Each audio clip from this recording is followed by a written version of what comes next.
falar que você precisa fazer marketing de coisas para quem não é de marketing, ainda mais de segmentos que ainda estão amadurecendo, como é o segmento B2B e de consultoria de TI, é um outro tipo. Então, me ajudou a me amadurecer do ponto de vista de comunicação. Hoje, uma pessoa de comunicação, ela não é a pessoa que fala, ela precisa adaptar o discurso dela para públicos diferentes. Então, conversar com o board, entender com o gerente de produto algumas questões higiênicas, que para mim era, mas para a pessoa não. Então, também tem uma humildade de entender o ouvinte. Ele também não conhece daquilo. Marketing, The Podcast. Fala, pessoal! Estamos aqui e no meu habitat natural, que é a noite, tá, pessoal? Sempre trago o pessoal aqui de tecnologia, tá um pouco mais acostumado, assim como eu, ficar à noite trabalhando, mas o pessoal também de criativo fica muito. A noite é o melhor momento para a gente poder falar no Marketing The Podcast. E, poxa, cada dia mais o Marketing The Podcast traz conversas, que são conversas muito interessantes e importantes para vocês. Sempre falei que tem um tripé para as empresas. É o comercial, é a economia criativa, ao qual eu sempre fiz parte, em relação à publicidade, marketing e tudo mais, mas ambos guiam a tecnologia. Ambos guiam a tecnologia comanda e os dois seguem. E, óbvio, há uma troca ali dentro disso. E por isso a gente trouxe hoje o melhor desses dois mundos. Eu já trouxe episódios de tecnologia, pessoal de tecnologia, mas hoje a gente trouxe um tema para vocês que é da marca à jornada, o marketing que constrói negócios no mundo da tecnologia. E a convidada é a Simone Justini, diretora de marketing da Delphia, ou seja, a empresa multinacional brasileira de curadoria de jornadas digitais. Eu queria saber um pouquinho dessa curadoria, nascida da transformação da Econocom Brasil 2022, com 20 anos de carreira e 8 dedicados ao marketing B2B e vendas complexas de alto valor. Simone passou por Peugeot, Citroën, Cacau Show e acumula vivência internacional com fluência em francês. Responsável pela criação da marca Delphia, lidera hoje o posicionamento da empresa como protagonista do mercado B2B de TI, integrando marketing comercial, customer experience e produtos. É também uma das líderes do movimento de diversidade e inclusão da empresa, a gente vai querer saber disso, e acompanhou a criação da Universidade Corporativa da Delphia. A gente defende muito a Universidade Corporativa aqui no podcast. Possui MBA em Gestão Executiva pelo incrível INSPER. Simone, seja muito bem-vinda. Prazer, sou o Bruno. Oi, Bruno. Oi, pessoal. Obrigada pela oportunidade. Estou super animada com esse bate-papo. Espero poder agregar para todos os ouvintes, mas também aprender aí com tua visão. Espero que seja um bate-papo extremamente divertido acima de qualquer coisa. Esse é o ponto. A gente fala de negócio, mas sem aquela coisa meio que o crachá, sabe, Simone? Aqui, aquela coisa, de onde que você veio, tal, o que que você faz, qual que é o meeting que você teve às 9 horas da manhã. A gente conversa um pouco aqui sobre o mercado, mas também sobre vida, de uma questão muito humana. E aí fica o ponto, Simone. Tem muitas perguntas já, tá? Já são várias perguntas que até fogem do roteiro. Me sinto pronta. Ótimo, mas também a gente vai aqui fazendo esse bate-bola. Simone, antes de tudo, a gente aqui no podcast, a gente sempre fala essa questão do crachá. As pessoas não são crachá, as pessoas não são a marca. Vamos considerar tira a Delphia dessa conversa, depois a gente coloca nisso. Quem é a Simone Justini? Conta um pouquinho aí pra gente, o que ela faz ali faz um pickleball, joga um pickleball, faz uma yoga, o que a Simone faz? Bruno, essa sua pergunta me fez me lembrar de uma frase da minha mãe quando eu era criança. Minha mãe dizia que eu era uma criança problemática para dormir. Diz que eu chorava, trocava o dia pela noite. E a minha mãe encontrou uma técnica. Ela disse que um dia, no desespero de o que eu faço com essa criança, isso já ali, ela me deu uma caixa, uma gaveta dessas que todos nós temos em casa, cheia de coisas. E aquilo começou a me distrair, né? E eu mexia naquela caixa e ficava perguntando para ela, o que é isso? Aí ela falava, um óculos. O que é isso? É uma, sei lá, uma caixinha de presente. E toda vez que eu começava a chorar e comecei a falar, né, minha mãe falava que eu dizia, o que você quer, Simone? E ela falava, eu falava para ela, quero ver coisas. Essa é a Simone. Eu gosto de ver coisas, gosto de aprender coisas. Acho que essa frase, ela me remete muito a quem eu sou. Eu sou uma pessoa muito ligada a conhecer coisas. de experimentar o novo. Eu sou aquela quem vai numa loja de suco e vai olhar no cardápio qual é o suco mais estranho, mais diferente, vai querer provar mesmo que eu não goste. Então, a Simone é uma pessoa que gosta de ver coisas. Que legal. E a gente tem uma situação que eu falo muito. Tem duas frases que eu falo bastante. Uma delas é loucura tem ROI, a loucura ética, tá? A loucura para criar, coragem e tudo mais. Outra é a curiosidade tem mais ROI ainda. Uhum. Eu acho Eu, que muito, né? a gente precisa, né? A gente precisa de curiosidade para a gente poder criar. Eu também fui uma criança curiosa, acho que até hoje essa criança interior está aqui, não só Uhum. o Ju, que está do lado aqui do episódio, eu comendo enquanto a gente grava, mas também na hora que curiosidade nessa era de IA até, né? A gente vai falar, não vai ter como fugir de falar Sim. disso, mas nessa hora a gente olha mesmo para a questão de IAs e a gente precisa ser mais curioso cada dia Uhum. mais. Hoje não é a cada momento, é a cada dia, porque a cada dia a gente tem um negócio novo para aprender e a gente só usa da nossa expertise e curiosidade, né, Simone, para isso. É verdade. Simone, vamos lá. E outra coisa também que aqui a gente tem uma audiência que ela acaba depois te pedindo muitas conexões no LinkedIn, tá? Então, pessoal, no final das contas, é ali, estudantes, a gente tem profissionais de comunicação do mercado, empreendedores, C-levels, que são públicos que a gente tem hoje em dia. Uhum. Quando a gente fala um pouco da Simone, a Simone, a carreira da Simone é não linear, né? Não vamos colocar assim, não foi uma coisa, eu já estive na tecnologia, eu cresci na tecnologia e tudo mais. E a gente tem um dado que justamente é um dado que fala sobre, no relatório da McKinsey de 2024, sobre a questão de que profissionais com carreiras não lineares têm 2,4% a mais vezes do que trabalhar, de ter, né, campanhas, mas ser mais criativos que outros que são lineares. Como foi trazer essa visão da Cacau? Como que foi essa visão da Peugeot e trazer agora para essa parte mais de TI? Como que foi essa carreira para você? Conta um pouquinho dos seus cases, conta para a gente. Sabe, Bruno, a área de tecnologia ela é uma área parecida com farma. O pessoal de farma gosta de contratar quem é de farma. Parece que tem ali uma comunidade e tecnologia Sinto isso mesmo, isso não é é. verdade. Eu entendo que quanto mais especialista numa área, mais conhecedora você é. E um profissional de marketing hoje, ele precisa conhecer do negócio para que ele consiga desdobrar suas estratégias da melhor forma.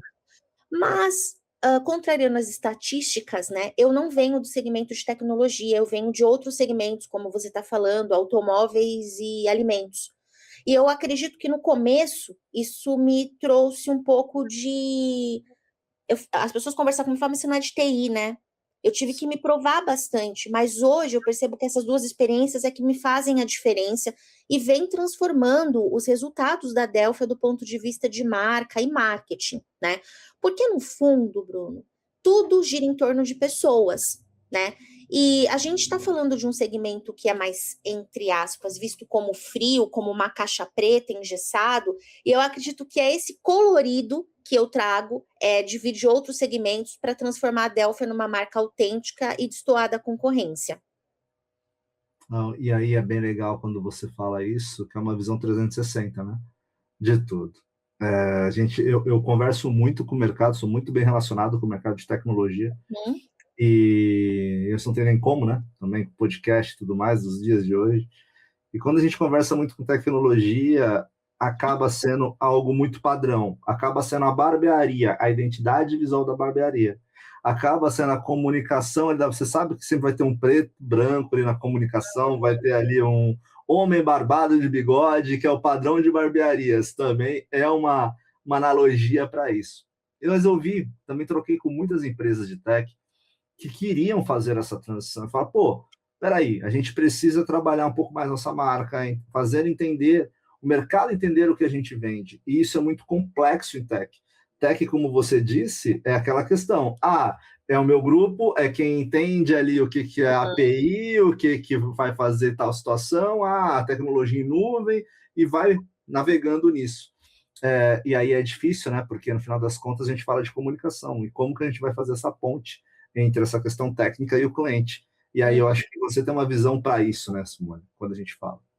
A gente uma coisa que a gente pensou muito, né, e a gente pensa sempre, é que o cliente que tem um CNPJ, que carrega um crachá, ele é uma pessoa, né? Sim. E a gente vende uma solução para gerentes e decisores de tecnologia, que é meu ICP, mas no fundo a gente também está mirando em conversar com o cliente do nosso cliente. Então a gente diz que a gente é uma empresa B2B2C. Porque, no fundo, um gerente de tecnologia de uma grande empresa, ele vai investir numa solução, no serviço da Delphia, pensando em melhorar a experiência do cliente dele, pensando em ter menos abandono de carrinho, pensando em deixar de perder dinheiro ou ganhar mais dinheiro para tornar o cliente cada vez mais fiel àquela marca. Então, no fundo, a gente começou a pensar muito nisso, numa relação que se estende para além do cliente que está me comprando diretamente, mas para a relação do cliente dele. E aí é um ponto, a gente olha para isso. Você falou de farma. Farma, eu tive vários eventos, eu conheci muita gente de farma, onde estava em outro negócio, era entretenimento, era shows, venda de shows. Outra situação. À noite, no show do Il Volo, não sei se você conhece, eu adoro, são tenores italianos, né? Então eu acabei. Só que todo mundo era de farma. Tinha lá decisores de farma, diretoria de farma, tinha um pessoal de farma. E todo mundo ali era junto se falando. E falando, pô, conhece tal, tal, tal. Uma coisa que é curiosa quando você fala isso, que tem uma farma que quebrou esse padrão do mercado, que é a CIMED. E eu fico me perguntando, até uma das pessoas que comandou a CIMED é uma ex-treinada minha, né, que fez todo esse trabalho aí de repaginação do CIMED. Quando a gente olha para isso, quando a gente vai ver a primeira empresa de tech que vai se tornar a CIMED da tecnologia, né? É Eu verdade, não. uma boa ilustração. E você vê que recentemente eles fizeram a contratação de um head de comunicação que não vem de farma, né? Então, eu acho que as empresas elas já entenderam que é vantajoso você ter essa diversidade de segmentos, porque e eu vejo isso muito na prática na Delphi. Às vezes a gente cria algumas coisas que, assim, te digo que isso vem muito das minhas escolas, das empresas que eu passei, porque eu trabalhei em marketing gigantescos, né? O marketing dessas duas empresas são enormes, então eu tive esse privilégio de trabalhar em marketing estruturados, com todos dentro do ecossistema de marketing, com tudo que existe. Então, ter levado esse conhecimento para a Delphia hoje, ela vem fazendo a diferença, vem fazendo a gente realmente criar conexões genuínas e ter autenticidade. E aí a gente pega já um gancho para explicar um pouco da Delphia, mas antes de explicar a Delphia, eu não tenho como não fazer essa pergunta para você. A gente vê consultorias, e vocês não se posicionam como consultoria, vocês se posicionam como curadoria da parte de tecnologia. Eu imagino por quê. Eu imagino porque a gente tem N opções hoje em dia e precisa pensar em como isso encaixa em processos de tecnologia, pensando em segurança de dados, ou seja, uma série de questões. Mas eu queria que você falasse como foi essa virada, como foi esse posicionamento, como foi colocar isso na mesa do board, né? E a gente depois vai bater um pouco lá no final do episódio da questão do MASP, que eu estou muito curioso para saber. Legal. A criação da Delphia, ela surgiu não como acontece talvez em algumas das pessoas que estão me ouvindo, que trabalham no B2B, que é tudo muito tático e operacional. Começou assim, tá? Marketing, desenha um logo. E aí foi um trabalho de quase 8 meses de convencimento da presidência sobre a gente criar uma marca consistente, em que explicar e fazê-los entender que o logo ele é só um final, né, ele é a cereja do bolo, mas por trás dessa cereja tem todo um bolo já construído. É minha briga diária, Simone. Minha briga diária. Eu ando conversando com muitos profissionais e é de todo mundo. E queria dizer para os ouvintes que também foi e continua sendo a minha. Acho que a gente amadureceu em muitas coisas, mas muitas coisas a gente precisa continuar provando valor. Então, na Delphi, a gente foi um trabalho muito, muito desafiador, porque como que a gente prova a eficiência, o ROI de um branding, né? Isso foi muito desafiador mesmo, que também me tirou da zona de conforto para começar a entender um pouco mais o brand, como é que você prova valor. E, por fim, a gente decidiu trazer uma consultoria de branding para nos ajudar a criar uma marca com propósito. com seus, tanto a parte de posicionamento, como ela seria, enfim, chegar na parte da identidade visual. E a gente queria muito, né? A gente fez uma concorrência e eu trouxe consultorias de branding que não são de TI e não são do B2B. Eu peguei alguém de bens de consumo, justamente porque a ideia de fazer essa intersecção de segmentos era muito benéfica. E a gente criou a Delphia. A Delphia, ela já nasce com uma cor diferente. O mercado de TI lá no círculo cromático, ele sempre vai para as linhas, para as cores roxa e azul. A Delphia vem numa cor verde quente, Eu justamente. gosto do verde, tá? Eu gosto do verde, tá? Excelente, excelente. Pode falar, desculpa. Não, eu ia falar só, o podcast ele traz o verde também. Acho que dá pra gente falar Tem uma bastante. mensagem subliminar aí, excelente. E a gente trouxe, durante todo o trabalho de diagnóstico, né, com essa consultoria, a gente identificou uma oportunidade fazendo entrevistas de profundidade com o cliente, com colaboradores, olhando para o mercado, olhando o que estava despontando ou o que viria a despontar. E aí surgiu a questão de vocês já se comportam como curadores, mas o que é a curadoria para a gente? Né? Muito em linha do que você trouxe. Hoje a gente vive um mundo de excessos de possibilidade. Todo dia surgem novos softwares, novas tecnologias. Como filtrar aquilo que realmente importa? Né? Hoje, se você não é muito diferente na nossa vida também, pessoal. Hoje você digita restaurante japonês, vem um monte. Como que você sabe aquele que realmente faz sentido para você? Né? E a gente se baseou muito na questão da arte. O curador é uma palavra muito conhecida no mundo da arte. Então, o que é um curador de arte? O curador de arte, ele não tem um produto, ele tem algo que é fundamental, ele tem a inteligência. É a inteligência do curador que faz ele estar conectado com o que está acontecendo de fora, de mais inovador. Ele consegue ter uma escuta ativa com o museu, que está trazendo o que ele gostaria, quais são suas dores, e ele consegue, por estar conectado com o que em mercados provém, filtrar aquilo que está mais acontecendo de tendencioso fora e trazer para o museu de acordo com sua dor. E aí as exposições, elas acontecem aí, são exposições de sucesso por base da inteligência do curador. Então, dentro de tecnologia, a gente se inspirou nesse papel, porque a gente faz isso. Hoje o cliente, ele está muito focado no negócio dele, ele tem tanta dificuldade de filtrar no mundo externo o que está realmente acontecendo de mais proveitoso. Então, a Delphia, ela se conecta com tecnologias que são provenientes de mercados maduros, como o chinês, o mercado americano, o israelita e tantos outros, e ele traz essas tecnologias que muitas vezes não são nem conhecidas, ela estuda dentro do Labs essa tecnologia, e eu passo a ter um hub de soluções que eu consigo oferecer para o cliente, sempre pensando primeiro em escutar o que ele precisa, filtrar dentro do que está acontecendo de mercado e sempre ter algo ali para proporcionar para ele dentro do que é mais maduro e mais significante no mercado de tecnologia e para a dor dele. Eu sinto muito desse mercado, um pouco, Simone, que é a gente ser um pouco educador também, né? Educar um pouco o mercado. Como você disse, o mercado não é maduro, mas outros são, né? E a gente meio que é porta-voz. As empresas tomaram esse papel de porta-voz para o mercado, de falar, olha, você precisa de um processo, você precisa organizar as coisas. A gente sabe que é meio complicado, né? Hoje em dia no mercado você falar isso, até porque a gente tem várias situações. Só que a gente viu muitos movimentos no mercado aí. Enfim, que no final das contas é algo estratégico, é um ativo estratégico você ter uma curadoria, né, de tecnologia, que a gente vai falar dessa maneira. Simone, eu queria voltar para uma questão que é sobre essa questão do novo papel do marketing B2B, tá? E falar um pouquinho sobre isso. Eu vi em relação a algumas coisas que você coloca ali alguns pontos, né? Você posta algumas questões sobre o marketing precisa ser mais estratégico, provocador, principalmente o B2B. E aí eu queria entender com você um pouquinho o que para você isso significa. E tem uma bandeira que eu levanto muito, que tá faltando gente corajosa dentro da comunicação.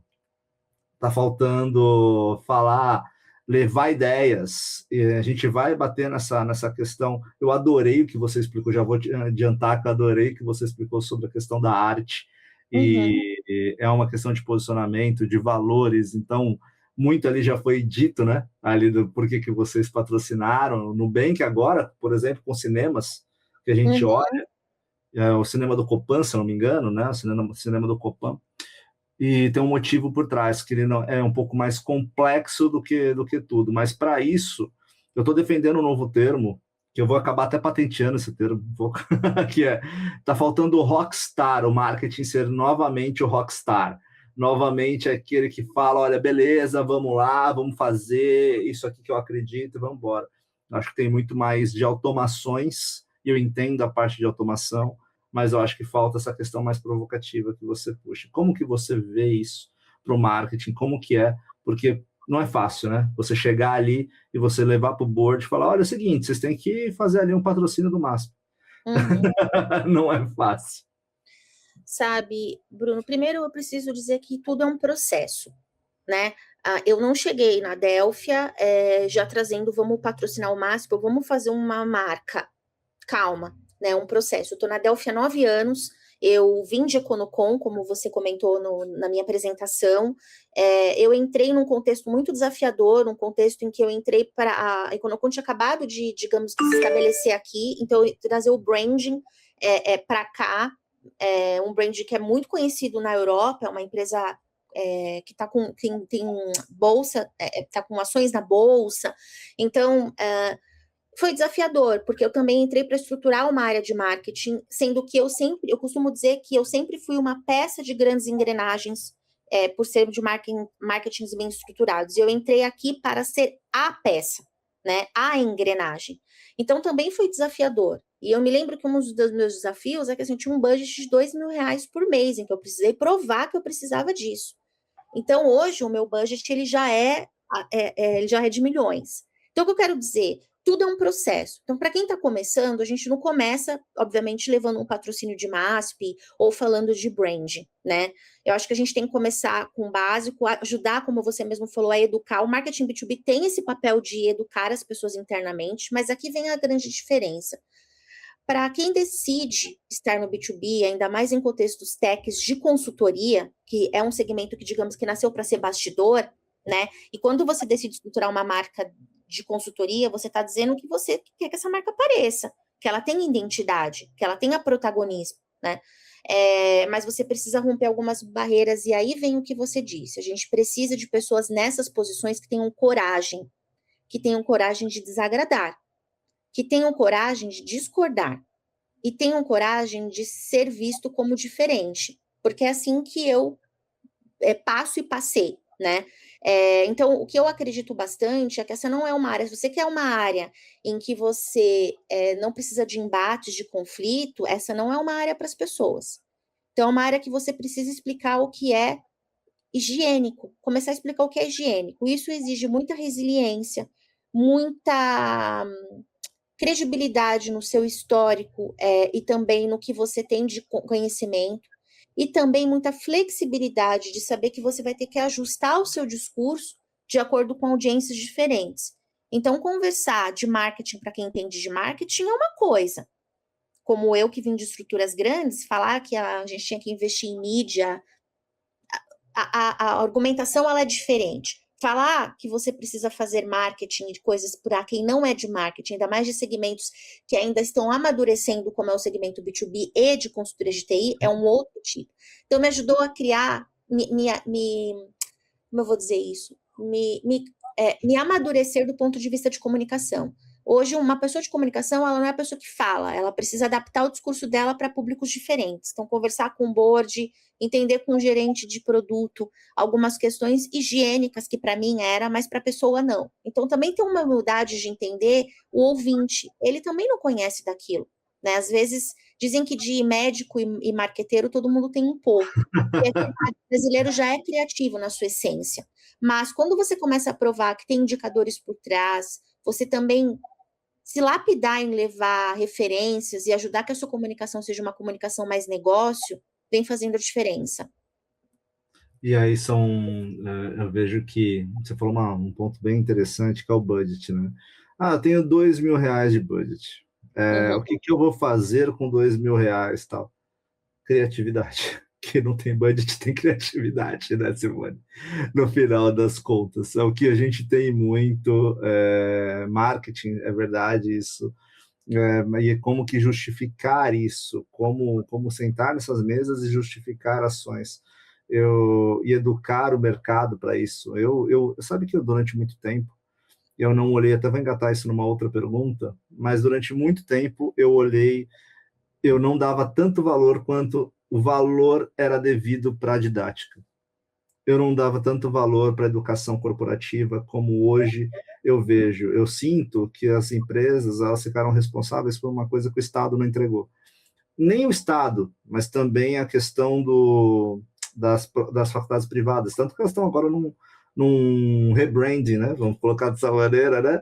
Para falar um pouco da nossa área, mas mudando muito o mercado, né? Falando agora direto disso, mudando muito, as faculdades estão mudando, porque não entregaram o que o mercado precisava. E as faculdades foram dentro das empresas. Então, hoje, a educação corporativa ela é fundamental. A gente fala com o cliente de uma maneira, educando ele o que é uma curadoria de tech, e a gente também acaba falando aí com colaboradores e boards também para educar sobre outras situações. Ah, vai educar o board? Por vezes sim, porque não é, talvez ali no TI não fala com marketing, eu vou explicar o que é, e é o papel, e aí a importância da comunicação interna, que é outra área da comunicação, Simone, se a gente vai olhar para isso. É verdade, faz todo sentido. A área B2B, ela é uma área que exige gente de casca grossa mesmo, né? Eu vejo isso porque, assim, foi um choque para mim essa mudança de segmento, bastante. Por vezes refleti se eu tinha tomado a melhor decisão, mas é muito bacana você construir as coisas do zero e ainda mais ter o privilégio hoje de ver as coisas florescendo, né? Então, a gente precisa confiar no processo, é um processo dolorido. A gente teve a oportunidade de levar o Caíto Maia para uma convenção nossa de vendas e ele falou exatamente o que você disse. É num ambiente de escassez que aflora a criatividade, e é muito verdade. O mercado de B2B, a gente não tem budgets enormes como é no B2C, então exige que a gente seja muito criativo e queira ver coisas, né? Queira ter pessoas com esse perfil para conseguir levar a empresa para patamares diferentes. E a criatividade, ela faz a gente criar muita coisa, nem sempre é tudo sobre budget. Às vezes é sobre uma grande sacada, né? Quando você colocou a questão de curadoria, aliás, parabéns, tá? Porque gostei muito dessa parte de curadoria para a Tech. Faz muita realidade no meu dia a dia. Então, nesse dia a dia, eu perdi umas 2 noites conversando sobre quais eram as melhores ferramentas para poder trabalhar no podcast e eu poder otimizar tempo. Eu acho que aqui a gente pode resumir muita coisa aqui em cima disso. Mas eu queria entender um pouco com você como fazer essa comunicação interna sem perder a essência da marca nova e desse posicionamento. Pô, financeiro, isso vai bater lá no meu time de vendas, no script de vendas. Isso vai bater ali na hora que eu vou fazer uma campanha com a minha agência. Isso vai bater em vários pontos. Como falar com todo esse time? Como educar esse time para que esse posicionamento seja cascateado? Vamos colocar dessa maneira, sendo que a gente sabe que empresas que têm, segundo relatórios também da McKinsey, que 38% de fechamentos acontecem a mais para empresas que têm posicionamento forte dentro do seu segmento. Então, não é o Bruno que está falando, não é o Market Depot que está falando, é a McKinsey, uma das maiores consultorias do mundo, para trazer isso. Então, como que é para você nesse dia a dia, ações, ritos, processos? Conta um pouquinho. Porque o pessoal acha também que é Disney, né? Da comunicação, às vezes. Não, imagina. A parte interna, ela é mais desafiadora, né? Porque nós temos, dentro do universo de TI, a gente tem perfis muito diferentes. A gente tem aquele colaborador que está começando a carreira na Delphia, ali numa posição inicial, e a gente tem diretores das suas diversas áreas. A gente tem áreas muito técnicas, não tem áreas, digamos, que a comunicação talvez seja ali algo tão demandado de algumas áreas técnicas. Então, assim, o que faz a gente consolidar o posicionamento internamente? Primeiro é conhecendo o público, né? A Delphia conversa com 3 públicos, o ecossistema dela são os curadores, que a gente chama, que são os colaboradores, os parceiros de tecnologia e os clientes. De conhecer bem esse público para você entender o que você vai entregar de mensagem. Internamente, falando no dia a dia de reuniões, uma coisa que eu aprendi por ter feito o MBA de gestão de negócios é justamente você entender o que importa para aquela área e, mais do que isso, para aquela pessoa que você está se relacionando.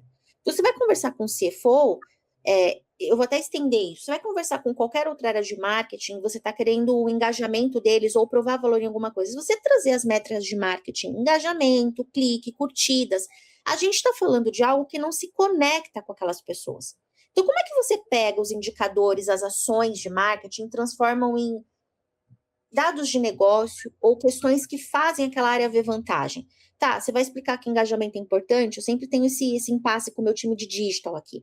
Não, a campanha foi um sucesso, não sei quantos views, não sei quantos... Tá, mas o que isso significa para o negócio?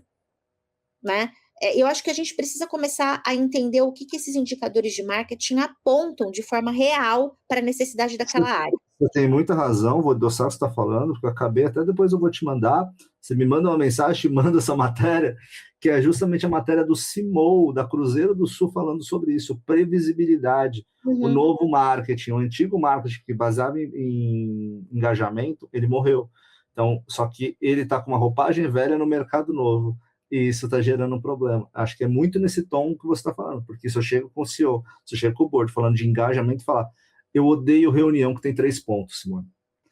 Fica 3 pontos na hora que finaliza. E eu imagino que também todo mundo dentro de um board vai ter esse problema com esses 3 pontos. E na verdade, sabe, por um tempo eu comecei a achar que, porque eles não se importam com marketing, não é uma área importante.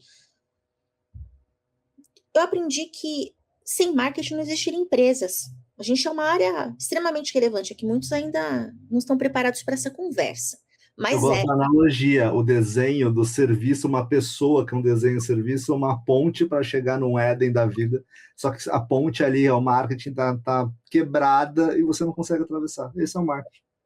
Exato, então acho que a gente precisa muito, por isso que eu fiz o MBA de gestão de negócios, né? Eu adoraria ter feito um MBA de marketing, poxa, ia ser incrível.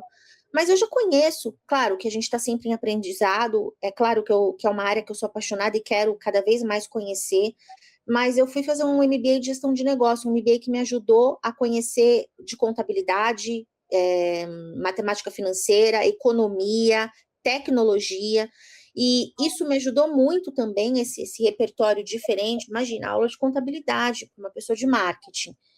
Mas me ajudou a entender um pouco mais, talvez, das dores que os meus colegas têm e como é que o marketing pode se conectar a esta dor e levar uma solução, né? Então, isso melhorou muito a minha forma de interação com as áreas, de trazer dados de mercado, de entender que tudo gira em torno de mais vendas. E também tem uma coisa, Bruno, o marketing tem a frase que você já deve ter ouvido muito, o marketing é o guardião da marca. Na verdade, todos os colaboradores são guardião, ainda mais a camada de liderança. Sim. E esse papel é um papel difícil, tá? A gente já teve que conversar com diretoras que estão usando a marca de forma inadequada publicamente, a gente precisa corrigir. Por isso que, como você mesmo iniciou...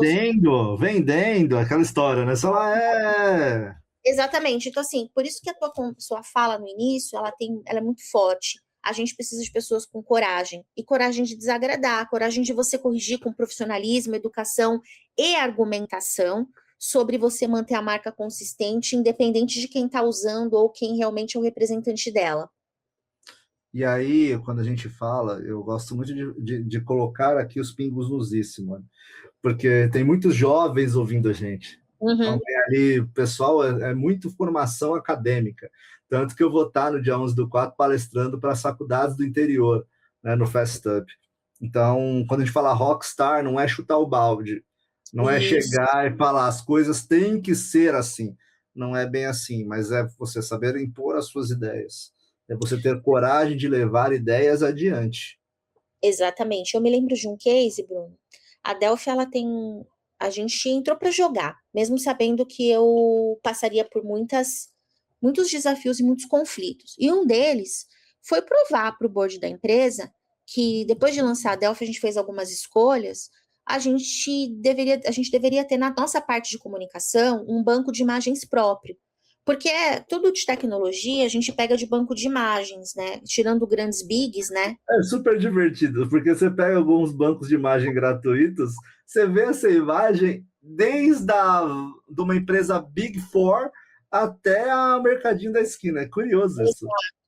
E assim, você sabe que quando eu entrei na Delphi, a gente usava banco, na época Econocom, aí vinha as pessoas, Simone, tirava uma print. essa foto que você usou é uma foto do mesmo parceiro, estão roubando a nossa imagem. Aí eu falava, mas ninguém tá roubando ninguém, a gente tá pegando tudo num banco, é que todo mundo é igual. Mas tá vendo como você tem que saber explicar e Sim. conversar? E parece ser tão higiênico, né, gente? É banco, mas as pessoas que não são, muitas vezes não sabem nem Sim. que é um banco. Então você tem que ter esse gelo no estômago para você caminhar e chegar nesse momento em que eu falei, a gente precisa ter um banco de imagens próprio. Imagina, isso vai custar caro. Levei os orçamentos, conversamos, expliquei a razão. Eu me lembro, Bruno, que eu saí dessa reunião desolada. Não, você não. Por fim, a questão é: você tem orçamento, cabe no seu orçamento, faça, mas a gente é contra. Eu falo, bom, eu tenho autonomia no meu orçamento, eu levei todas as argumentações. Como que a gente diz que a Delphi é uma empresa de tecnologia em que as pessoas é o ativo principal, a inteligência humana? Eu sou uma empresa brasileira e eu tenho gringos em toda a comunicação. Eu saí de lá desse dia, de verdade, refletindo até sobre a minha permanência. Mas eu falei, não, nada contra os resultados provarem se você tinha razão ou não. E a gente fez o banco de imagens da Delphia, ele é próprio, com atores brasileiros, com diversidade. E quando eu lancei a campanha, foi um sucesso. Aí eu ouvi depois, realmente a campanha ficou linda. E hoje eu sei que isso é um diferencial para a gente, sabe, Bruno, em relação a concorrências. A gente tem um banco de imagem, mas não é sobre banco, é sobre confiança e sobre verdade. Como é que a gente diz tudo isso que eu te falei que a marca externalizando uma imagem que não faz sentido? E mesmo, mas eu vejo um monte de empresa multinacional que fala, sou brasileira com essa situação um pouco. A gente tá num dia também que cabe muito a isso, que é, você já chegou a ver a campanha da Hershey's, que hoje estourou, a campanha da Hershey's que tira o coelho da Páscoa, que é uma questão, e deixou mais brasileiro com a capivara. Eu demorei para entender que era uma capivara e não uma capivara, mas no final das contas é a capivara. E falei, poxa, legal, foi uma campanha simples, não foi uma campanha, nossa, que gerou milhões, pelo visto, mas que mostra uma questão de nacionalismo, uma questão de estar no Brasil, de brasilidade, sabe? Então, a gente está num movimento muito de brasilidade, e o Brasil está ganhando, né? O Brasil com S, né? Que o pessoal está falando, então está ganhando muito esse ponto. Essa é uma linha que eu gosto muito, mas eu entendo você ali na hora de chegar na reunião e sair com todo mundo meio que olhando torto. Só que eu sinto que todo mundo se rende a isso. E quem não se rende é quem constrói case. É curioso isso. É exatamente isso. Você está falando dessa questão da brasilidade. Olha o Oxo. O Oxo precisou colocar na fachada deles como é que você pronuncia. Se fala Oxo. E ficou meio mineiro, né? Não ficou meio mineiro? Oxo. Ficou meio mineiro. Aí eu fiquei pensando, o Brasil é um país enorme, em que a gente tem essa coisa da necessidade de assumir a nossa brasilidade. O MEC decidiu assumir que é MEC, a fachada deles. Então, assim, a gente também pode aproveitar questões que são nossas para mostrar uma vantagem competitiva. Sim, sim, sim. E sem ter essa vergonha de falar isso, de brigar, de falar, olha, não, é assim que funciona aqui.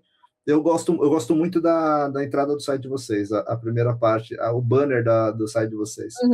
Eu cheguei a pesquisar um pouco antes da nossa conversa, eu gosto muito, mas depois a gente aborda um pouco isso também. Tem uma coisa, Simone, que eu vejo um grande problema em empresas. Quanto maior a empresa, eu vejo que esse problema ele é maior ainda. Não que ele seja mais resolvível, mas ele é maior ainda. Que é a questão do marketing e vendas ter uma integração. Ou seja, marketing e vendas conversar, eu queria até que você falasse um pouquinho como que você entende boas práticas para isso. Não vou falar que todos os lugares é perfeito, porque a gente sabe que não é, mas como você busca no dia a dia diminuir essa tensão entre marketing e vendas, que é uma realidade, ainda mais onde você está, que eu tenho uma noção em relação à tecnologia, e até uma percepção que tecnologia você precisa se provar cada dia muito mais. Porque você lida com muita gente muito inteligente, né? Muito inteligente, pessoas que realmente pensam sistêmico, pensam de uma forma sistêmica, pensam com graduações altíssimas, e a gente precisa cada vez, em cada conversa, se provar um pouco mais.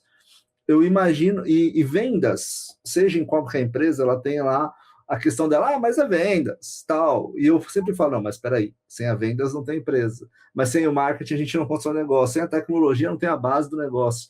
Como você entende que essa boa prática de comunicação interna, vamos colocar dessa maneira, para que tenha essa integração, né, entre os dois setores tão importantes para a empresa, você vê que funciona? Como que você falaria para o mercado praticar, vamos colocar dessa maneira? Aqui na Delphi, a gente tem uma reunião semanal entre a liderança de marketing, que sou eu, a liderança do time comercial, que aqui é dividida em três núcleos, e a liderança de parcerias. Eu acredito que isso foi uma ideia do nosso presidente, e eu acho que ele foi muito feliz nisso, porque ali a gente cessa ruído, tem muito fight, mas a gente também começa a entender um pouco mais da necessidade da área comercial e também eles entenderem um pouco das estratégias de marketing para aquele objetivo comercial. Então, acho que já começa a dica que eu daria para os ouvintes é criar cadências fixas com a liderança ou com o seu par do comercial para que isso esteja na agenda. Né? A gente ama mandar um e-mail, a gente é fã de WhatsApp, mas reuniões fixas ali que a gente consiga trocar e caminhar. Uma outra questão também, Bruno, que me aproximou do time comercial, é que quando fui construir o planejamento de marketing, a primeira coisa que eu fiz foi um focus group, uma entrevista de profundidade com cada diretoria comercial, ouvindo, essa é a palavra. Quais são as suas metas? Eu não estou falando apenas da questão financeira, mas quais são os seus objetivos? Ouvindo tudo isso, eu consegui entender a real dor daquela área e como é que o marketing pode, por meio do seu conhecimento, levar estratégias para ajudar o time comercial a chegar na meta. Acho que esse tem que ser o nosso discurso para se aproximar do comercial. O comercial é uma área que tem metas agressivas, altíssimas, ainda mais em tecnologia, em que o ticket médio é alto. A gente sabe que eles sofrem pressão e a gente sabe também que muitas coisas que eles fazem aqui na Delphi está muito focado na base de clientes. Então, a gente hoje está nos principais clientes dos seus diversos segmentos. Então, a hora que a gente também começa a entender que o marketing tem ferramentas e estratégia para ajudar eles a chegarem à meta e que nós estamos juntos para alcançar esse objetivo, as relações elas começam a se tornar mais parceiras e não concorrentes. A curva é maior, né, para a tecnologia, né, Simone? Uhum. A curva é maior, mas também o ticket é bem maior. E eu sinto um pouco, eu sentei para conversar com muitas empresas de tech, né? Dentro do Market Depot, tem minhas conversas com a NVIDIA, Cloudera, tem ali vários papos que eu tive, até indo a eventos e conversando, fechado ali numa sala, conversando com cada um sobre isso. E todos são parceiros, né? Todos se conversam, todos precisam entender. E o vendedor de tecnologia, ele não é só um vendedor, ele é um consultor técnico de verdade. Alguém que conhece tanto a empresa dele, imagina mais uma curadoria. Eu estou maravilhado, Simone, que eu vou colocar até, e por favor, Cloud, patrocina a gente aqui, mas assim, eu estou maravilhado com o Cloud Cowork aqui dentro. Então, eu uso o Cloud Cowork para várias coisas, eu estou usando o Cloud para várias situações, mas eu também uso mais 15 IaaS, para você ter uma ideia. Aqui, os agentes agora, tem 300 coisas que eu faço aqui. Quando a gente fala um pouquinho disso, a gente está falando sobre entendimento de como isso funciona para o negócio. E o vendedor de tecnologia precisa entender, isso é só o micro, é só a gota no oceano. Precisa entender da questão do web service, precisa entender da questão do framework, precisa entender a questão do CDP, precisa entender de 300 coisas aqui, o pessoal de tecnologia.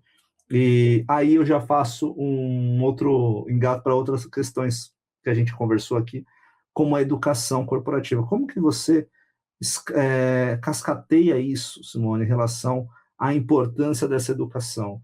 Hoje, o marketing dentro da Delphi entra na questão de educação corporativa de qual maneira? O CD, ela foi criada por meio da marca que tem, como eu te falei, a gente tem um ecossistema para falar com 3 públicos, e dentro do público de curadores, a gente, olhando as necessidades das gerações com qual a Delphi se comunica, a gente percebeu algumas oportunidades e que a resposta era a gente ser uma incubadora de talentos. Afinal de contas, no mundo da tecnologia, a mão de obra ela é desafiadora. né? Então, buscar uma mão de obra fora é caro, ela também tem os seus desafios na parte de quando o talento entra, de você entender a questão do match cultural.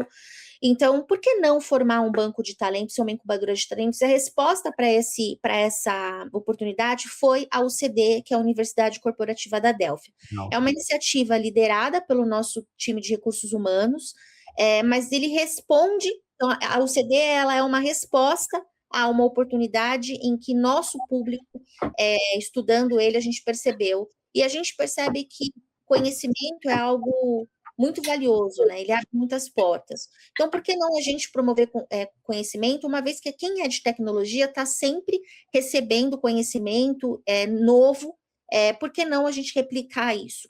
Então, o CD, ela vem com essa resposta, liderado pela área de RH, em que o marketing ele é um parceiro muito estratégico para essa área, na questão de fomentar essa cultura dentro da empresa, porque não basta só você ter o CD, como é que você faz ela ser parte da cultura da empresa, em que você ajude o RH a movimentar a comunicação interna no sentido de novos cursos, como ser atrativo na divulgação desses cursos.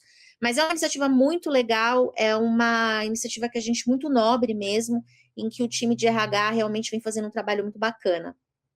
O mercado, ele tem um gap de contratação, né? A tecnologia mais ainda. Eu vejo que o mercado, a gente está tendo aí, a gente nunca teve tanto acesso à informação, mas também tanto gap entre quem não consegue entrar no mercado, quanto profissionais especialistas por um outro lado, que ninguém consegue contratar porque o salário está lá em cima, né? A gente tem aí isso, e de fato, é muito mais barato você treinar, né, Simone, dentro das empresas, e as empresas não olham isso, elas negligenciam um pouco isso. Isso, e tem a questão do salário, a gente sabe que é para essas gerações agora, né, Bruno? A gente sabe que salário... Oi? É o propósito, né? Isso, e Agora o salário não é mais o decisor final. Sim. Então, essas pessoas precisam. Não existe mais aquela questão que a gente aprendia antigamente, que você tem que deixar a sua vida pessoal antes, num tapete antes de entrar para a empresa. Hoje tudo é uma coisa só. O trabalho tem que fazer parte do propósito de vida das pessoas. Então, a gente realmente percebe que a UCD ela tem um papel social mesmo. Porque na Delphi, por exemplo, a gente vê muitas pessoas desenvolvendo as suas carreiras por ter adquirido essa formação dentro da Delphi e hoje ocupam posições até de liderança. Já teve um caso de um colaborador que começou como estagiário e assumiu gerência. Então, é muito legal esse trabalho e mais do que isso, passa também a ser um benefício para o colaborador em termos de atratividade, que você está investindo na carreira dele. Sim. E outra coisa, quem também levanta a bandeira da empresa, né? É quem, no final das contas, ali leva a empresa na conversa de final de semana. É o que vai, defende, coloca ali ajuda no employer e no endo, né? Vamos colocar dessa maneira. Então, tem muitas coisas. A gente está no mercado, que é um mercado curioso, Simone, que as empresas não olharam ainda para que tem várias marcas, isso com o advento de mídias sociais, com esse advento de democratização da comunicação, que cada pessoa é uma marca na empresa. A Simone é a marca dentro da Delphia. Como que a Simone é o meu porta-voz? De qual maneira? De qual maneira a pessoa que é o estagiário é meu porta-voz? E é bem curioso isso. E eu não quero ser taxativo, bater na mesma empresa, tem outras fazendo isso bem feito. Mas a que mais me vem à cabeça em primeiro momento é a CIMED, que tem a coragem de olhar e falar, pô, esses aqui são porta-vozes da minha empresa, não tenho medo de levar em consideração e quebrar barreiras de comunicação. A gente viu agora, né, com sabor, né? Então... A gente estava olhando agora o planejamento de marketing, a gente sempre olha o capítulo de tendência, né? Seja o futuro do presente ou o futuro do futuro, né? E uma das coisas que apareceu lá é justamente que colaboradores são os embaixadores e deverão ser os porta-vozes da marca. Quando eu comecei aqui na Econocom, na Delphi, eu vou somar a história toda já como Delphi, a primeira coisa que eu trabalhei aqui, Bruno, não foi publicidade, não foi inteligência de mercado, foi trabalhar a parte da comunicação, da parte de endomarketing. Porque, veja, a maior parte dos meus curadores, eles estão alocados em cliente, e eles levam o meu branding para lá. E por muito tempo, sabe, Bruno, eu fui julgada por isso. O marketing prioriza... É a mudança, né? É a mudança, incomoda, né? Puxa, o marketing não é um marketing estratégico. E a gente acabou transformando os curadores em lovers. Porque pensa só, a CIMED, como você diz, imagina esse exército de colaboradores, o que eles podem fazer numa mídia Sim. que consiga o alcance que cada um nas suas redes sociais podem fazer. E além da questão de indicação, no sentido de falar com a família falar com alguém sobre o amor que essa empresa, que esse colaborador tem pelo trabalho. Então, por muito tempo, a gente investiu na relação da marca com o curador, sim, eu tenho bastante orgulho disso, apesar de ter sido bastante julgada. E hoje eu percebo que preparou o terreno para o marketing hoje real, dentro da Delphi, olhar para outras estratégias que publicidade, inteligência de mercado, CRM, enfim, todos os outros sistemas que tem dentro da área. Eu tenho duas não, vou engatar 3 perguntas para você, de uma vez só, mas são perguntas concomitantes, tá? Mas antes disso, eu fiz já essa pergunta para alguns profissionais de tecnologia que vieram no podcast sobre um movimento que muito eu acho curioso do mercado. Eu queria a tua visão sobre ele, já que você está dentro do mercado de tecnologia, tá? E não está no roteiro, eu chuto o roteiro muitas vezes, tá bom? Mas eu tenho certeza que você vai responder isso com o pé nas costas. Se a gente olhar para o cenário, a gente viu notícias, eu abrindo a minha mensagem, eu comecei a ver algumas coisas. A Globan comprou a Gucci. Que é uma das grandes referências em publicidade, a Gucci agora da Globan. Aí depois a gente tinha a principal referência no mundo, que era a Droga 5, que em relação à comunicação e tudo mais, em publicidade, a Accenture comprou. E a gente vê esse movimento acontecer muito, e agora a gente viu isso com a Soco, né, que a Droga 5 acabou comprando a Soco. Como você vê isso, as empresas de tecnologia, Simone, investindo em grandes agências de publicidade? Eu vejo que eram 2 mundos, igual você falou agora, eu preciso justificar uma publicidade, agora sim, eu não preciso mais, mas lá atrás eu tive. Como que você entende que essas grandes consultorias trouxeram essas empresas comprar essas empresas de economia criativa por bilhões? Como que você vê a importância para isso no mercado, para ambos os mercados, tanto a economia criativa, ao qual somos formados, a parte de tecnologia? Você sabe que esse movimento está crescendo, né? Tem uma empresa chamada Nava, que é de tecnologia, ela também fez uma aquisição de uma empresa de publicidade. Não sabia e adorei. Eu também fiquei pensando justamente sobre o que está acontecendo dessas áreas, são áreas mais técnicas, áreas mais vistas como suporte, comprando, adquirindo empresas de comunicação e marketing, sabe? Bruno, eu não tenho uma resposta clara para te dar, mas eu acredito que isso vem muito de encontro de que essas empresas, elas entenderam ou estão começando a entender a real importância de marca e de marketing, de marca, de branding, porque antigamente isso era uma preocupação só do B2C. O B2B entende que você compra do que você confia, e o que faz o cliente confiar é a marca. Essa marca, ela tem uma boa reputação, ela é uma marca que se conecta com o cliente, com o negócio. Eu acho que esse movimento de comprar, por mais que sejam negócios talvez apartados, vão continuar com suas bandeiras, elas vão ter intervenções dessas marcas maiores que estão adquirindo elas. E são marcas que aparentemente não têm uma relação direta, mas elas estão começando a acordar que essa importância precisa ser agora. Sim, sim, eu tenho uma impressão disso, Simone, que eu vejo movimentos errados, tá? Eu não vou falar empresas aqui, porque eu não vou falar o nome de empresas quando eu falo de errado, porque você sabe, por uma questão ética. Mas eu vejo uma grande empresa de tecnologia que comprou uma grande empresa de automação brasileira, e eu era contratante da automação na hora. Quando eu entendi isso, eu entendi que ela tinha um grande evento, né? Um grande evento aí no mercado, que todo mundo quer ir, todo mundo quer palestrar, e esse evento agora não vai mais existir. Há rumores que esse evento não vai mais existir. E quando ela sentou ali para conversar e navegar em marketing, ela meio que deslizou. Então, hoje tem ali algumas questões que eu não vejo, eu vejo um conflito muito grande de tecnologia e comunicação nesse caso. Mas há outros casos que eu vejo que a parte da economia criativa fez a empresa de tecnologia crescer. E eu vejo muito isso, de ter tanto um portfólio de entregas, como também você suprir uma necessidade, né, que a tecnologia não tem, né? eu também acho assim, claro que vem como complemento de portfólio, mas eu acredito também que você ter uma empresa dessa no guarda-chuva também é uma forma de você oferecer mais possibilidades para os clientes, né? Porque, veja só, a área de tecnologia é uma área que investe muito, mas muitas vezes o investimento ele fica dentro das quatro paredes de TI. Ela não sai dali. E, às vezes, imagina só a área de TI de um banco, do Itaú, por exemplo, que eles devem investir para o Pix funcionar e oferecer uma melhor experiência cada vez mais veloz para o cliente. Você tem a Sim. tecnologia ali trabalhando 24/7 para isso. Mas como comunicar os feitos da área de TI, a importância dessa área no negócio? Talvez adquirindo empresas de marketing ou de comunicação, você também passa a trazer esse skill para dentro do negócio para oferecer a melhor experiência para o cliente. Sim. Agora eu vou engatar algumas perguntas. Uma delas está dentro de publicidade, tá? A gente está chegando aqui ao final desse papo maravilhoso, que eu estou aprendendo muito com você, tá? Tenho certeza que a audiência também. Mas eu já vou engatar aqui várias perguntas que também envolvem publicidade, mas também eu quero falar um pouco dessa questão de talentos, diversidade, futuro, tá? Uhum. Você falou um pouquinho sobre essa questão do MASP, a gente meio que permeou, você já explicou um pouco do porquê isso, mas como se deu essa ideia?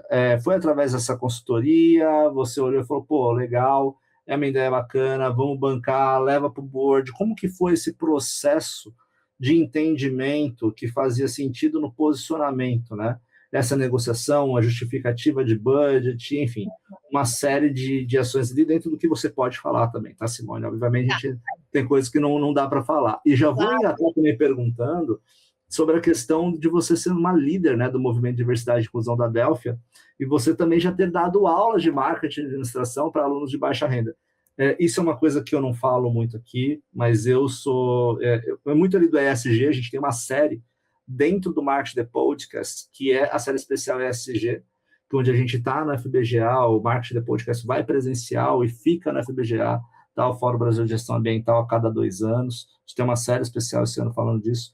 Eu, um periférico, né, que vinha aí das periferias aí do Brasil, de Santo André, e eu falo bastante isso, né? Eu falo que hoje, para mim, quando eu vejo meus treinados, foram estagiários meus, ou seja, o pessoal também de fora, tem muita gente na comunidade do Marketing The Podcast que eu treinei, que hoje está junto com o Marketing The Podcast, é muito gostoso ver essa devolução que a gente faz, mas eu queria ter tua visão em cima disso, tua visão em relação à diversidade.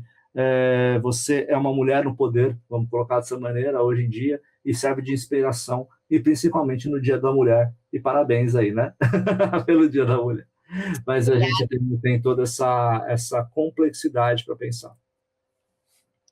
Maravilha. Bom, vou começar aqui com a pergunta do MASP, né? Primeiro que o MASP ele surge justamente porque está muito conectado ao nosso posicionamento e nós lançamos a Adelphia no MASP. Então, a MASP tem um auditório, quando a gente foi fazer a revelação da marca para todo o time interno, nós optamos em fazer dentro do MASP. Foi uma surpresa para todo mundo, as pessoas achavam que estavam indo para uma reunião de resultados ou de projetos futuros, e lá a gente revela que a Econocom passa a se chamar Delphia. Então, tem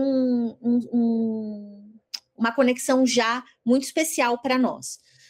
O patrocínio, ele surgiu da gente justamente olhar primeiro o posicionamento, que foi essa alavanca, mas também a gente conheceu dos nossos clientes quais são os hobbies, itens de desejo, de interesse. E apareceu em um dos itens cultura. Então, a gente também foi ouvir a nossa base e falou, caramba, né? Se cultura aparece como item, o MASP faz muito sentido. E também a gente patrocinar algo que a gente queria muito o patrocínio de algo de uma instituição séria, imparcial, e algo que fosse também fazer um bem para a sociedade, porque com o patrocínio do MASP a gente tem benefícios não só para a nossa base de clientes, mas também para a base dos curadores. Os curadores podem ter acesso ilimitado ao MASP. Então a gente também estava cuidando da questão social, então tem aí vários motivos. E opa, pode falar. Não, só ia complementar. Faz sentido. Do meu meio social, todo mundo mais que a tecnologia, executivo de tecnologia, ou o mercado, ele é muito ligado à cultura. Isso faz muito bastante legal sentido. isso. Faz bastante sentido. Vinha muita coisa de games, Mas não, veio muito essa questão de cultura, gastronomia, então a gente foi uma resposta da base, né? Mas aí é um outro elogio, né, o trabalho de vocês. Porque se a gente olhar bem, vocês não foram pelo preconceito, vamos colocar dessa maneira.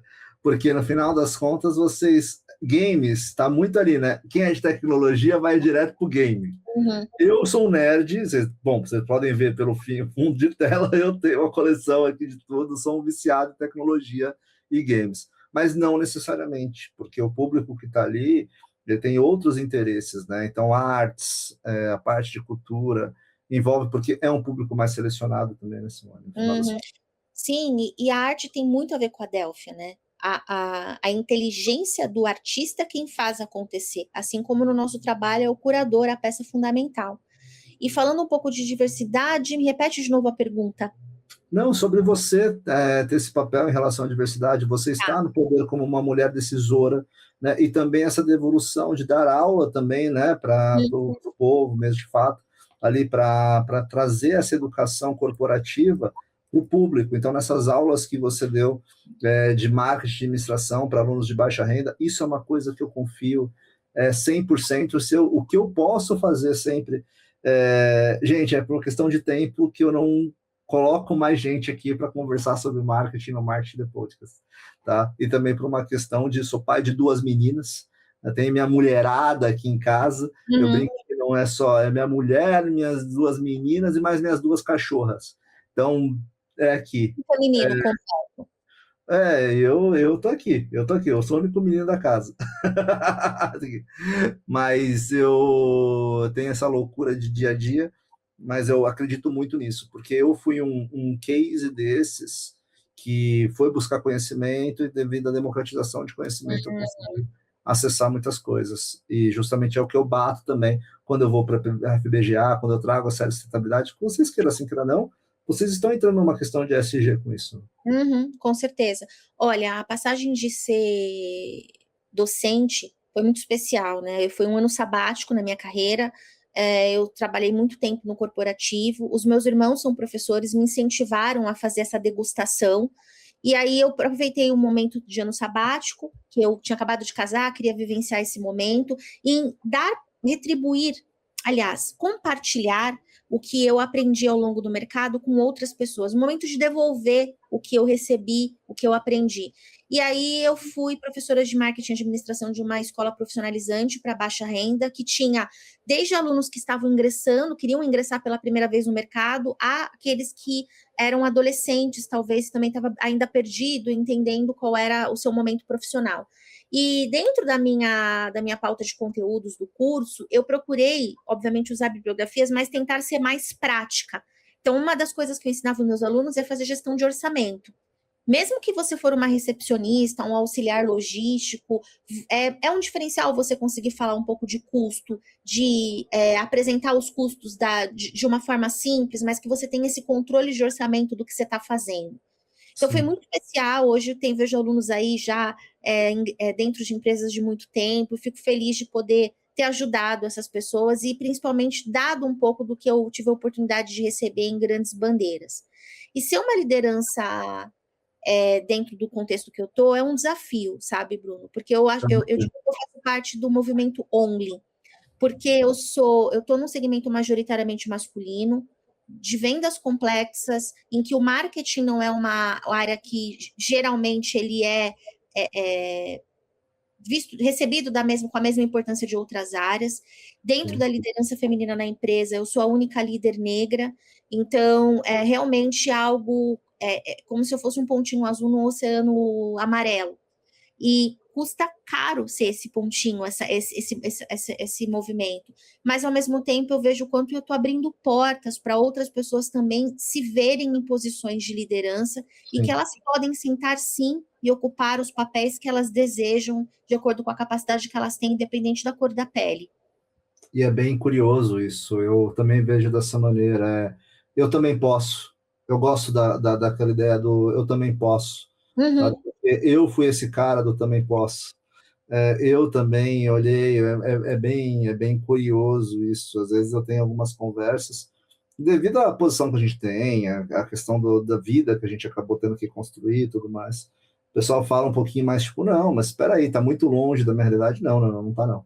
Na verdade, a gente está aqui mesmo para mostrar que pode sim, no meu caso ali da favela, né, do meu caso ali, tipo, da baixíssima renda, vamos colocar dessa maneira, né, você como mulher negra dentro do poder, dentro do marketing de uma empresa, majoritariamente sim, o TI é majoritariamente masculino, eu não tenho dados hoje para fomentar isso, talvez você tenha, eu não tenho, mas eu como pai de meninas, inclusive é um mundo onde eu quero ter esses expoentes e essas figuras, sabe, para que minhas filhas também entendam que podem. Então é bem legal. Então um abraço para a galera da comunidade do Marketing de Podcast aqui, que tá sempre aqui aprendendo com o Marketing de Podcast. Isso eu acho que trazer a Simone é um prazer e também para mostrar para vocês um pouquinho disso, tanto meninos quanto meninas que estão no nosso grupo aqui, na nossa comunidade. Simone, chegamos aí ao final do nosso episódio, riquíssimo episódio, com vários insights aqui. E eu tenho certeza que o pessoal vai acabar te adicionando no LinkedIn, vai procurar por você. Tá? Eu queria suas considerações finais, mas antes disso eu queria te agradecer pelo seu tempo, agradecer por já passou das 18 horas da gente estar aqui, de uma sexta-feira, né? E aí domingo a gente tem Dia da Mulher, e já quero antecipadamente aí para todo mundo, todas as mulheres, eu sou um pai, né? Sou uma casa de mulheres, então agradecer inclusive a vocês aí, tive uma mãe fortíssima, né? E que infelizmente na pandemia acabou indo embora, mas que eu sempre busco honrar, e eu tenho minha casa de mulheres e mulher assim para mim, eu quero que minhas filhas tenham um mundo onde tem uma igualdade, uma equidade também, tá? Obrigado por estar aqui e, poxa, aprendi 1.200% aqui com as tuas falas. Obrigada, Bruno, pela oportunidade, pelo espaço. E primeiro eu quero elogiar você por abrir espaço para profissionais de B2B poderem conversar, expor situações que podem ser de inspiração para quem está passando por isso ou para quem deseja estar no segmento de B2B. E eu espero ter agregado a essas pessoas ou até os estudantes que de repente acabam não mirando na construção de carreira no B2B, porque de repente desconhecem como é essa área. Então também espero ter sido aí uma porta de entrada para eles conhecerem mais sobre essa área que é apaixonante, desafiadora, mas que precisa de pessoas fortes, de protagonismo, e a mulher ela é um eixo muito forte dentro de uma família, e ela passa a ser também um eixo muito forte em companhias majoritariamente masculinas, companhias em que estão cada vez mais entendendo a importância ainda do marketing, mas é por meio dessas pessoas que a gente pode ser agente de mudança, e eu acredito muito nisso. É isso, pessoal. Chegando aqui ao final de mais um episódio do Marketing de Podcast, é um prazer enorme ter essas conversas. Eu saio daqui com muito conhecimento. Para quem não me conhece, depois dessas conversas, eu sento aqui na varanda de casa e fico refletindo durante um bom tempo sobre vários pontos. Quero agradecer a toda a audiência crescente do Marketing de Podcast. A gente saiu entre um top 5 podcasts de comunicação do Brasil, e pela Feedspot. Isso é muito legal, porque a gente está junto de Roy Hunters, e-mail e mensagem, que é algo que o Bruno aqui, há 5 anos atrás, que criou o podcast só para treinar a equipe de marketing dele, não imaginava chegar. Tivemos aí nossos prêmios no final do ano passado, prêmios hiper reconhecidos, e ver agora, a gente até um episódio de tecnologia, ver uma empresa de tecnologia hoje vir aqui, no dia que a gente também está sendo mencionado, top 5 pelas LLMs, é um prazer para mim também, tá? Então, quero agradecer muito aos apoiadores, patrocinadores. Esse é um episódio que também cabe muito aos patrocinadores, ou seja, a Yuma SA, tá? Que é a Human Skills Academy, uma das melhores e maiores formações executivas, pós-graduações executivas, atualizadas com NR1, tá? do país. Então, justamente aí com saúde e segurança mental, a Human está fazendo uma diferença gritante no mercado corporativo, e é uma patrocinadora nossa, é uma apoiadora nossa muito forte, e também treinamentos em company, a Yuma também faz, então, tanto Brasil quanto fora. Estava em Portugal aí, fazendo bastante coisa, inclusive. E também a maior comunidade de marketing do país, Decimos Marketeers. Obrigado, Decimals, por ser patrocinador. A gente leva a chancela do Decimals há quase 2 anos aqui e só tenho a agradecer. É isso, e lembrem-se sempre daquela frase, eu falei da loucura tem ROI, da curiosidade tem ROI, mas também tem uma outra frase que a gente sempre fala aqui, que eu levo como essência para esse podcast. Só sei que nada sei. Essa é a frase mais inteligente que já disseram em toda a humanidade. É isso, um grande abraço e até logo! Marketing, the podcast.